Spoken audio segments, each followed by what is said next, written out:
یوې ښکلې جینۍ سره چې عمر یې 15 کاله دی، مالک مکان ورسره دغه ناروا او غلط کار کړی دی او ویډیوګانې ترې جوړې کړي دي.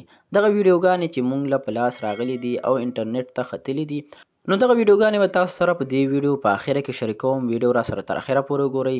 ویډیو کتلو نه مخکې در سره دغه جینۍ بیان شریکوم چې دغه جینۍ په خپل بیان کې څه ویلي دي او دغه سره دغه مالک مکان په کومه طریقه دغه ناروا کار وکړو. دا جینۍ په خپل بیان کې وایي چې زما پلار مړ شوی دی، مور مې چې بیماره ده په کټ باندې وي. دغه جینۍ وایي چې زه خپله یو پریویټ جاب کوم چې زما 15,000 روپۍ د میاشت تنخوا ده. په دغه کې زه د مور علاج هم کوم او د کور سوداګانې پوره کوم. دغه جینۍ دا وایي چې زه به کله هم کور ته راغلم نو زما مالک مکان به کور کې ناست و او ما ته به په غلط نظر باندې کتل. دغه جینۍ وایي چې څو پیرې ما ته دا هم ویلي ول چې ما سره دغه ناروا کار وکړه نو زه به تا ته دغه کرایي معاف کوم او ته ما سره د دغه پیسو بدله کې سمله او ما سره دغه ناروا کارونه کوه.